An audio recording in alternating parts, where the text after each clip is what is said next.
Hello friends. Working capital, ratio analysis, credit policy, इन सारे FM financial management के topics के बाद हम आज की क्लास में कॉस्ट ऑफ कैपिटल डील करेंगे। इसके इंपॉर्टेंट कॉन्सेप्ट आपके सामने रिवाइज करवा रहा हूँ मैं। कॉस्ट ऑफ कैपिटल फ्रेंड्स क्या होता है? कॉस्ट ऑफ कैपिटल बहुत ही सिंपल सी पार्ट है। आप सिंपल ये ध्यान रखें, बैलेंस शीट में लाइबिलिटी साइड में आपके equity share capital, preference share capital, debentures, ये सारी चीज़ें आपके सोर्सेज ऑफ फंड है। मतलब इन सारी चीज़ों के बेसिस पे आपके ऑर्गेनाइजेशन में फंड आते हैं। आपका खुद का कैपिटल लगा हुआ है, इक्विटी शेयर कैपिटल सब्सक्राइब करते हैं तो बिजनेस के लिए इनफ्लो हुआ, पैसों का अरेंजमेंट हुआ। प्रेफरेंस शेयर कैपिटल इशू करके आप प्रेफरेंस पैसे अरेंज करते हैं। डिबेंचर्स इशू करके आप पैसे अरेंज करते हैं। तो ये सारी चीज़ें जो है वो आपकी कैपिटल है। ये आप सब जानते हैं, अपन कैपिटल वर्ड यूज़ कर रहे हैं। तो what do you mean by cost of capital? Cost of capital means capital को अरेंज करने की कॉस्ट।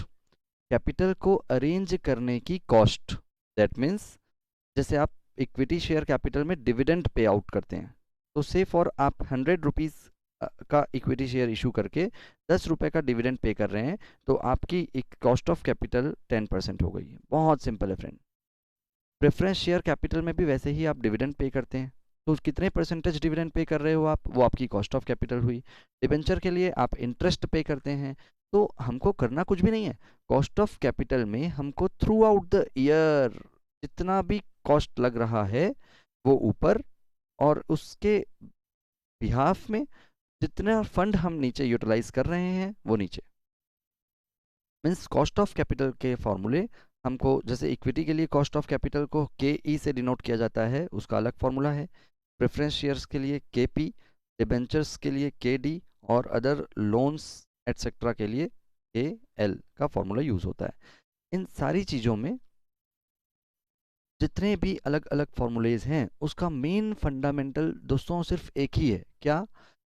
जो हमको फंड अरेंज होकर के हमारे पास आया है, जिसको हमने through out the year use किया है, वो आप डिनोमिनेटर में लिखेंगे नीचे, और न्यूमरेटर में उस फंड को अरेंज करने के लिए आपको जितनी कॉस्ट लगी है, चाहे वो इंटरेस्ट की कॉस्ट हो, चाहे वो रिडेम्पशन प्रीमियम हो, और जितने भी सेविंग्स है उसमें से माइनस कर देंगे आप। तो इस तरीके से फंडामेंटल कॉन्सेप्ट यही है कि 100 रुपये को अरेंज करने में 10 रुपये यदि मुझे डिविडेंड देना पड़ रहा है, तो 10% मेरी कॉस्ट ऑफ कैपिटल हो गई।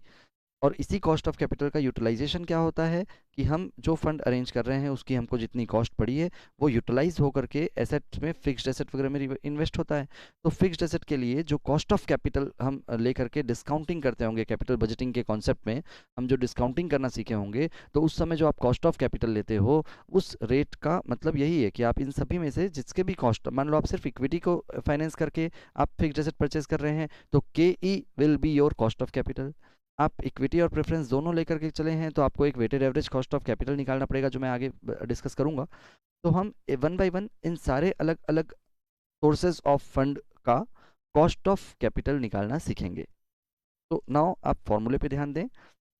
सपोज से फॉर कि आप डिबेंचर की कॉस्ट ऑफ कैपिटल आपको निकालना है, और वो डिबेंचर आपका इररिडीमेबल है।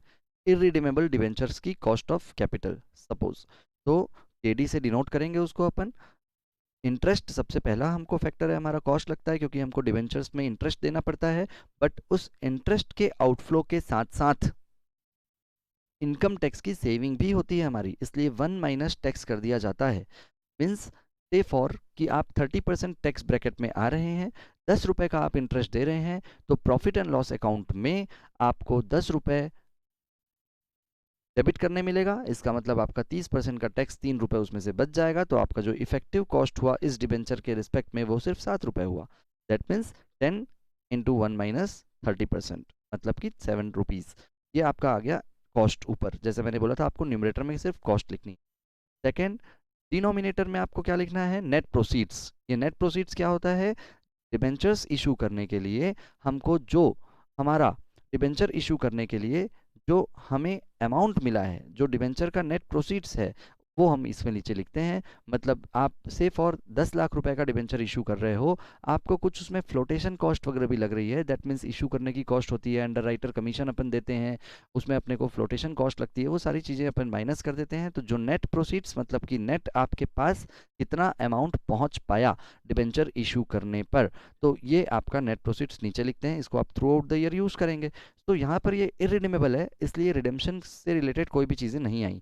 इरिडीमेबल डिबेंचर्स का मतलब ये बहुत कम होता है हालांकि, बट इरिडीमेबल कॉन्सेप्ट भी समझ में आना चाहिए कि इरिडीमेबल का मतलब होता है लाइफ टाइम के लिए आप डिबेंचर इशू कर दिए हैं, इसका कोई भी रिडेम्पशन पीरियड नहीं है, तो इरिडीमेबल डिबेंचर कहलाता है। और उसका कॉस्ट कैसे निकलता है? Interest into 1 - tax upon net proceeds. Again friends फिर से बता दूं, आपको कोई भी फॉर्मूला याद नहीं करना है, आपको सिर्फ और सिर्फ फॉर्मूले को समझना है, ताकि एग्जाम में हो चाहे प्रैक्टिकल लाइफ में हो, आप उसके फॉर्मूले का प्रैक्टिकल यूज कर सकें।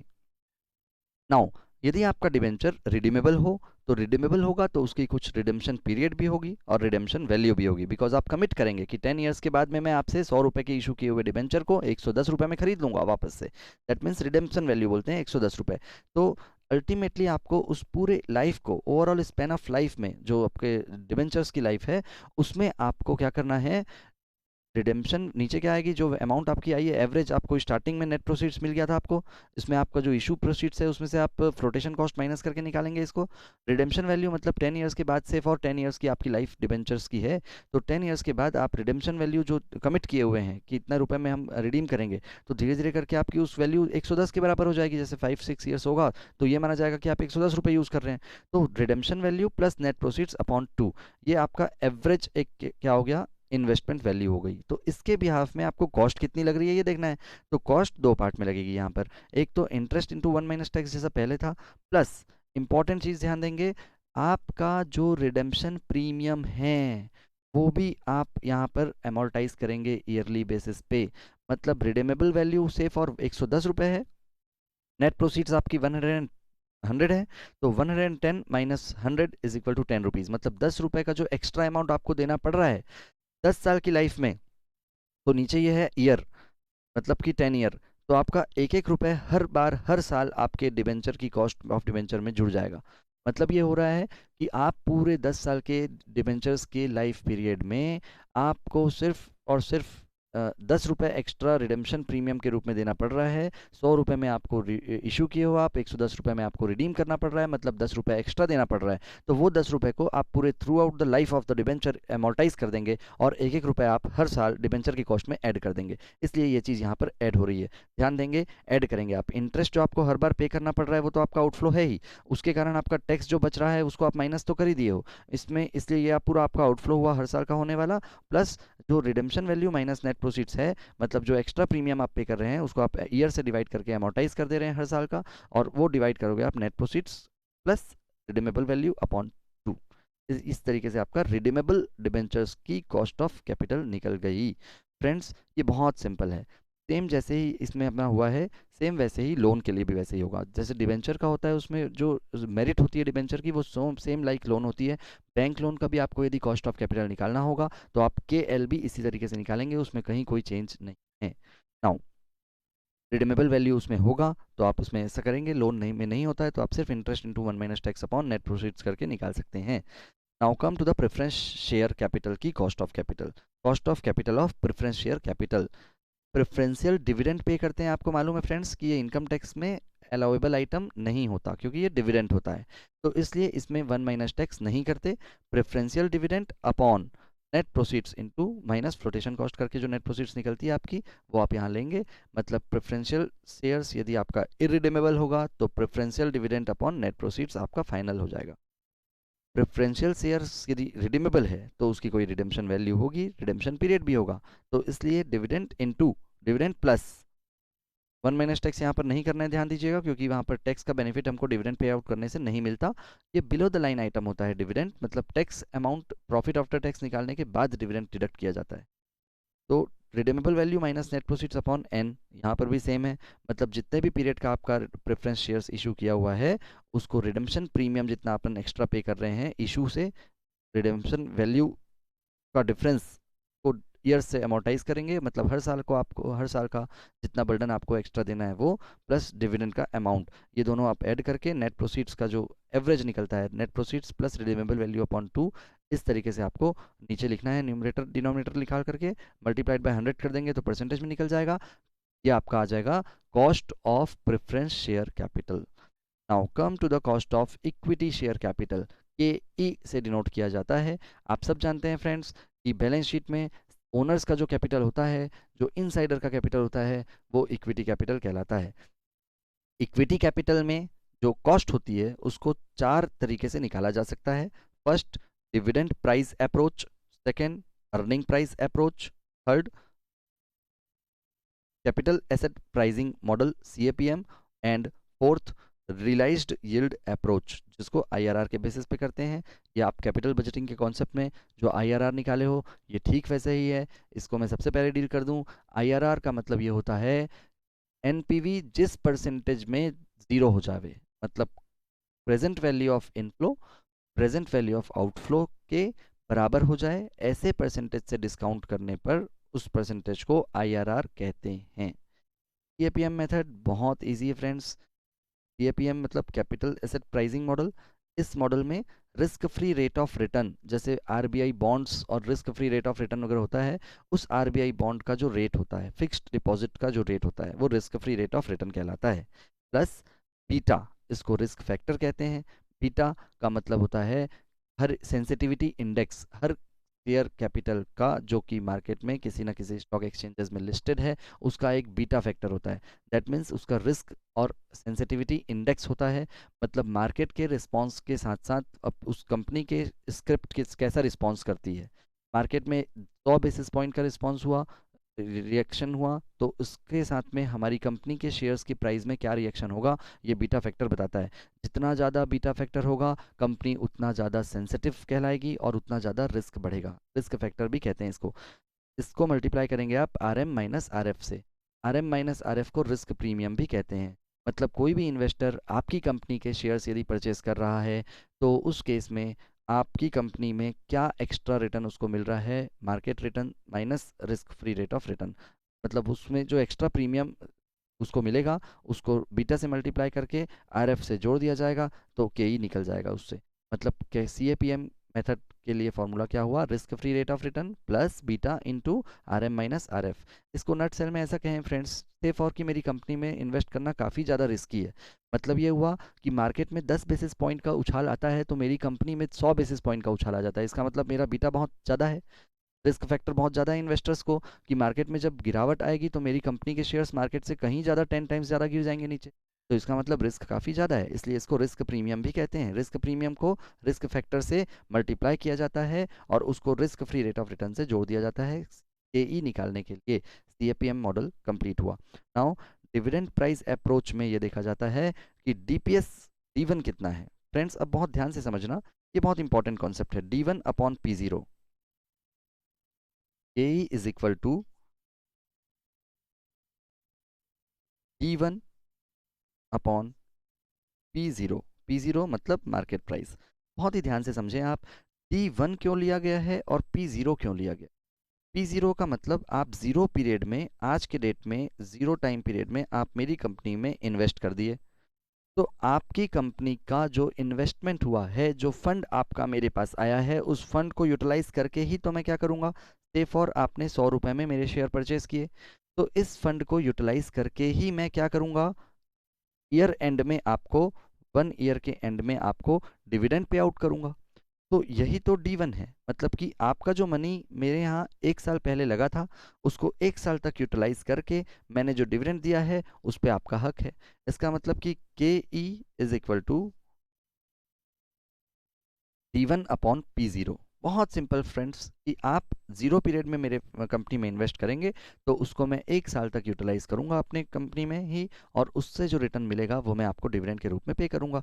चाहे तो पूरा पे कर दूं या कम पे करूं, जितना भी पे करूंगा उसके बेसिस पे मेरा कॉस्ट ऑफ कैपिटल डिसाइड होगा, क्योंकि डिविडेंड मेरा आउटफ्लो है मार्केट प्राइस को यूज़ करने के लिए। आपकी जो मार्केट प्राइस में आप मेरे शेयर में इन्वेस्ट किए हैं कंपनी में, उस फंड को जो मैंने यूटिलाइज किया है उसके बदले में मैंने जितना कॉस्ट दिया है आपको, यही तो cost of capital of equity है।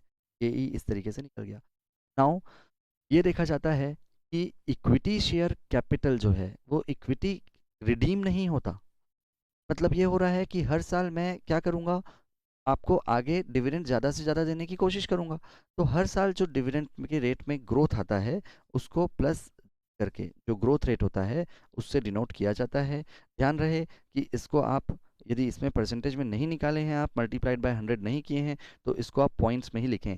से फॉर 5% का ग्रोथ रेट यदि क्वेश्चन में दिया गया है तो पिछले बार की अपेक्षा इस कंपनी में इस साल जो है नेक्स्ट ईयर जो है वो 100 रुपये का डिविडेंड मैंने पहले दिया मान लो, तो इस साल 105 रुपये का दूंगा। का मतलब 5% ग्रोथ हुआ, तो आप इसको 0.05 लिख करके जोड़ोगे। आप इसको सीधा डायरेक्टली 5 करके नहीं जोड़ना, वरना मिस्टेक हो जाती है।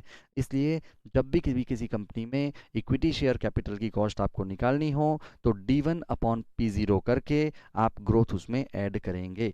ये हुआ डिविडेंड प्राइस अप्रोच, जैसे फॉर्मूला मैंने लिखा हुआ है, दोनों फॉर्मूला। ग्रोथ रेट यदि दिया हुआ है तो आपका D1/P0 प्लस जी हो जाएगा, और नहीं दिया हुआ है तो D1/P0 हो जाएगा। ये आपका कॉस्ट ऑफ कैपिटल निकालने का तीसरा मेथड हुआ। फर्स्ट मेथड हमने किया रियलाइज्ड यील्ड अप्रोच, जिसमें कि IRR निकालने का कॉन्सेप्ट था। सेकंड हमने किया EAPM, जहाँ पर RF plus beta into RM minus RF हुआ। थर्ड हमने किया डिविडेंड प्राइस अप्रोच, जिसमें कि जितना हम डिविडेंड दे रहे हैं वो हमारी कॉस्ट डिवाइड बाय जितना मार्केट प्राइस हमारा जीरो पीरियड में आया था वो। ध्यान रखें, जीरो पीरियड का मार्केट प्राइस होगा तो D1 फर्स्ट ईयर के 1 ईयर के एंड में जितना डिविडेंड दिए वो लिया जाएगा। D0 यहाँ पर नहीं लेना है। Now last is earning price approach. Earning price approach में जितना आपका अर्निंग पर शेयर हुआ है उसको आप न्यूमरेटर में लिखें, नीचे आपका मार्केट प्राइस जो जीरो पीरियड में होगा वही आएगा। मतलब अर्निंग प्राइस अप्रोच में डिविडेंड प्राइस अप्रोच की जगह चेंज सिर्फ इतना है कि यहाँ पर डिविडेंड लिया जाता है, यहाँ अर्निंग लिया जाएगा। अर्निंग पर शेयर इसलिए लिया जाता है, इस अप्रोच का मानना ये है, इसमें ये एजम्पशन लिया जाता है कि कंपनी जितना भी अर्न की है वो सब आखिर हमारे इक्विटी शेयर होल्डर वालों के लिए ही तो है। क्योंकि जो earning available for equity share holder बचता है, भले ही उसमें डिविडेंड के रूप में हम नहीं दे रहे हैं, हम रिटेन अर्निंग्स के रूप में रख लिए हैं अपने पास, हमको फ्यूचर पोटेंशियल लग रहा है, कुछ ग्रोथ कंपनी है, कंपनी किसी अच्छे प्रोजेक्ट में इन्वेस्ट करना चाहती है, तो कंपनी अपना सारा अमाउंट जो जितना जितना अर्न करती है वो डिविडेंड के रूप में नहीं पे करती। और शेयर होल्डर भी ये चाहते हैं, लॉन्ग टर्म इन्वेस्टर्स, कि आप डिविडेंड मत दीजिए, आप ग्रोथ कंपनी हो, आपका KE ज़्यादा है हमारे तो हमें मिल जाएगा, तो हम कहीं और इन्वेस्ट करें, इससे अच्छा आप ही इन्वेस्ट कर दीजिए ना। आप इन्वेस्ट कर दीजिए। मैंने आप लोग को पढ़ाया हुआ था लास्ट क्लासेस में कि जब कभी आपको कंपनी का डिविडेंड पॉलिसी सेट करना है तो 3 अप्रोच होता है। कंपनी ग्रोथ कंपनी है, कंपनी डिक्लाइनिंग कंपनी है, या कंपनी कांस्टेंट कंपनी है। मतलब कि कंपनी का यदि रिटर्न मार्केट रिटर्न से ज़्यादा है तो इन्वेस्टर्स की ये इच्छा होती है कि हमारा जो डिविडेंड के रूप में आप पैसा देने वाले हो वो भी मत दो, आप अपना उसमें रिटेन अर्निंग्स के रूप में, रिजर्व एंड सरप्लस के रूप में रख दो, ताकि आपकी कंपनी में हमारा पैसा ज़्यादा ग्रोथ करेगा। सिंपल सी बात है, मैं उसको ज़्यादा डिटेलिंग में नहीं ले रहा हूँ। Now earning per share approach, earning price approach में earning per share upon market price दिया जाता है, और कंपनी यदि क्वेश्चन में ग्रोथ दिया हुआ है और कंपनी में आगे ग्रोथ के चांसेस रहते ही हैं तो इसलिए ग्रोथ ऐड कर दिया जाता है। तो आपको ग्रोथ नहीं दिया जाएगा तो आप सिर्फ इसी को कॉस्ट ऑफ कैपिटल मानोगे, इक्विटी मानोगे, और यदि ग्रोथ दिया जाएगा आपको तो ग्रोथ लेकर के आपको कॉस्ट इक्विटी कैपिटल की कॉस्ट निकालनी होगी, यही निकालना होगा। Now important concept is now weighted average cost of capital. तो जैसा कि मैंने आपको यहाँ समझाया था कि आपको बैलेंस शीट में जब आप किसी भी फंड को कलेक्ट करते हैं, फंड को रिसीव करते हैं, तो आपका एक अलग अलग कलर्स में रिसीव होता है, अलग अलग फॉर्म्स में रिसीव होता है, इक्विटी, प्रेफरेंस, डिबेंचर्स, लोन, मैं उसको कलर कह रहा हूँ। तो वो जो आपको अलग अलग टाइप में आपके पास फंड अरेंज हुए हैं, उन फंड्स का कॉस्ट ऑफ कैपिटल अलग अलग है। जिससे मैंने इक्विटी के कॉस्ट ऑफ कैपिटल को KE माना, KP माना, इसमें प्रेफरेंशियल के डिवेंचर्स वालों को KD और लोन वालों को KL। तो आपको जो इन सारे फंड का मिक्सचर आप किसी मशीन में लेते हो, मशीन नंबर 1 आपने लिया, तो you can not identify it directly from whose fund it is utilised. मतलब ये मशीन 1 को लेने के लिए मैंने इक्विटी इशू किया है कि प्रेफरेंस इशू किया है कि डिबेंचर इशू किया है, मुझे जब नहीं मालूम होता है तो मिक्स किया जाता है, मतलब कि weighted average cost of capital निकाला जाता है। मतलब ये हुआ कि जितना भी आपको अलग अलग सोर्सेज ऑफ फंड का कॉस्ट ऑफ कैपिटल लगी है, उसको उसके बुक वैल्यू या फिर मार्केट वैल्यू बेसिस पे आपको इसको वेट दे दिया जाता है और weighted average cost of capital निकाला जाता है। मतलब कि ये हुआ, weighted average cost of capital निकल गई, इसका मतलब ये हुआ कि अब मैं इन चारों को फंड को मिला करके यहाँ इन्वेस्ट करूँगा और इन्वेस्ट करने के लिए जो कॉस्ट ऑफ कैपिटल डिसाइड करूँगा कैपिटल बजटिंग करने के लिए, वो मेरा weighted average cost of capital होगा। तो ये हुआ friends weighted average cost of capital का इंट्रोडक्शन कि ये होता क्या है। मतलब कॉस्ट ऑफ कैपिटल तो है ही, उसमें मैं वेट दे देता हूँ। वेट किस चीज़ का देता हूँ? या तो book value of sources of fund, various sources of fund, या तो market value of various sources of fund. तो अब हम सीखेंगे weighted average capital cost of capital कैसे निकाला जाता है। बहुत सिंपल, आपको के ई निकल गया अलग से, सेफ और के डी निकल गया अलग से। और आपके ऑर्गेनाइजेशन में, अभी मैं सिर्फ दो ही ले रहा हूँ, आपके ऑर्गेनाइजेशन में equity share capital suppose 100 lakhs का है, डिवेंचर्स 50 लैक्स का है। केई आपने निकाल रखा है 10% इक्विटी का, केडी आपका है से फॉर 8%। तो उस केस में weighted average cost of capital based on book value कैसे निकाला जाएगा? 100 multiplied by 10 plus 50 multiplied by 8 divide by 100 plus 50। बहुत सिंपल फ्रेंड्स, मतलब इसका ये हुआ कि आप 10% जो इक्विटी का कॉस्ट ऑफ कैपिटल है वो, और 8% जो डिबेंचर की कॉस्ट ऑफ कैपिटल है वो, इन दोनों को आपने बुक वैल्यू का वेट दे दिया। दैट मीन्स इसका आप सिंपल एवरेज निकालते तो 10 प्लस 8 डिवाइड बाय 2 कर देते, मतलब दोनों का जो सिंपल एवरेज होता है, मतलब दोनों को इक्वल वेट दिया गया है ये माना जाता। बट वेटेड एवरेज आप निकाल रहे हैं तो वेट इक्वल नहीं होता। 10 इंटू 100 मतलब इसकी बुक वैल्यू का इसको वेट मिल जाता है। 50 इंटू 8 मतलब इसका बुक वैल्यू का इस डिबेंचर के कॉस्ट को वेट मिल गया, इसलिए 100 into 10 plus 50 into 8 divide by 100 plus 50। तो इस तरीके से आपका यहाँ पर weighted average cost of capital निकल जाएगा। 100 into 10 it comes 1000 and 50 into 8 it comes 400। Total आप इन दोनों का करेंगे 1400 डिवाइड बाय आप 150 करेंगे तो ये आपका आएगा 9.33%। ये weighted average cost of capital based on book value approach. ध्यान देंगे फ्रेंड्स, यहाँ पर आपको सिंपल एवरेज करते तो इन दोनों का एवरेज 9 आता, बट ये 9.33 क्यों आया? ये 10 की ओर नियर बाय आया। क्यों आया? क्योंकि इसका वेट ज़्यादा है, 10% का वेट ज़्यादा है। मतलब कि कॉस्ट आपकी जो मिडिल वाला जो कॉस्ट है उसका झुकाव weighted average cost of capital का ऊपर की ओर इसलिए है क्योंकि वेट आपने 100 लिया है इक्विटी के लिए 10 के लिए, इसलिए ये 9 से ज़्यादा आया। यदि यही चीज़ अपोजिट हो जाती, इक्विटी कैपिटल 50 और आपका डिवेंचर 100 होता, तो ये weighted average cost of capital 9 से कम आता। 9 जो आपका है वो सिंपल एवरेज में है, दोनों इक्वल यदि है तो वेटेड एवरेज भी आपका 9 आ जाता, मतलब कि सिंपल एवरेज जैसा आ जाता क्योंकि वेट आपको इक्वल इक्वल मिल रहा है। Now come to the next point is market value approach. मतलब weighted average cost of capital जब मार्केट वैल्यू के बेसिस पे निकाला जाए, मतलब वेट बुक वैल्यू का ना दे करके मार्केट वैल्यू का दें, तो मार्केट वैल्यू अप्रोच माना जाता है। इसमें दो इंपॉर्टेंट पॉइंट है। सबसे पहले तो आप बुक वैल्यू ये समझो कि ये फेस वैल्यू होती है, मतलब बैलेंस शीट में जो इशू प्रोसीड्स होता है, जितने कॉस्ट में इशू की गई थी, इसको अपना बैलेंस शीट में शो किए हुए वैल्यू को बुक वैल्यू कहते हैं। बट जो मार्केट में उस स्क्रिप्ट की जो वैल्यू चल रही है, मार्केट में जो डील हो रहा है, उसको मार्केट वैल्यू कहा जाता है। से फॉर कि आपके इक्विटी शेयर कैपिटल का मार्केट में 10 रुपये का इशू आप किए होंगे, बट मार्केट में 25 रुपये चल रहा है, तो 25 रुपये लिया जाएगा weighted average cost of capital निकालने के लिए, मार्केट वैल्यू अप्रोच लिया जाएगा। इसका मतलब मार्केट वैल्यू के बेसिस पे आपका weighted average cost of capital कैसे निकलेगा? आप जो कॉस्ट ऑफ कैपिटल इक्विटी का 10 है उसको मल्टीप्लाई जैसे पहले बुक वैल्यू से किए थे आप 100 से, वो ना करके आप मार्केट वैल्यू से करोगे। से फॉर मार्केट वैल्यू आपकी है 140 रुपीज़ या 140 लैक्स, तो आप 140 से मल्टीप्लाई करेंगे, प्लस आपका ये कॉस्ट ऑफ डिबेंचर है से फॉर 8 का, तो 8 इंटू बुक डिबेंचर्स की जो मार्केट वैल्यू है वो से फॉर 60 का है, तो आप 60 से मल्टीप्लाई करेंगे डिवाइड बाय 140 प्लस 60। सिंपल सा इतना ही है फ्रेंड्स। एक इंपॉर्टेंट चीज़ और ये भी है कि जब भी कभी आपका रिजर्व एंड सरप्लस दिया जाए तो बुक वैल्यू अप्रोच में तो आप जितना बैलेंस शीट में दिख रहा है उसकी उसकी बेसिस पे आप weighted average cost of capital निकाल लेंगे।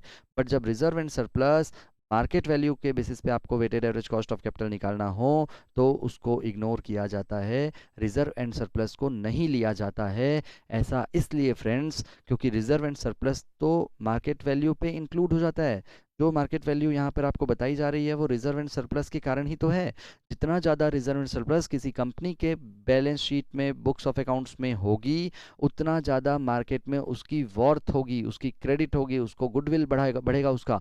तो मार्केट वैल्यू तो का इफेक्ट तो उसमें आ गया, रिजर्व एंड सरप्लस का इफेक्ट तो मार्केट वैल्यू में आ गया। इसलिए अलग से रिजर्व एंड सरप्लस का कैश कॉस्ट ऑफ कैपिटल को weighted average cost of capital निकालने में मार्केट वैल्यू अप्रोच में इग्नोर कर दिया जाता है, क्योंकि मार्केट वैल्यू जितना लिया गया है उसमें reserve and surplus already included माना जाता है। तो ये friends weighted average cost of capital का कॉन्सेप्ट हुआ। इस तरीके से आपका कॉस्ट ऑफ कैपिटल जो है वो कंप्लीट कॉन्सेप्ट यहाँ तक कंप्लीट हुआ। नाउ इसके बाद हम कुछ वीडियोस कैपिटल स्ट्रक्चर्स थ्योरीज और भी आगे फाइनेंशियल मैनेजमेंट के बनाएंगे। फ्रेंड्स आप मुझे कमेंट ज़रूर कीजिए जिससे कि आपको मुझे ये पता चले कि आपको इस वीडियो से proper information, proper teaching, proper guideline, proper education मिल पा रहा है या नहीं। Friends thank you, thanks a lot.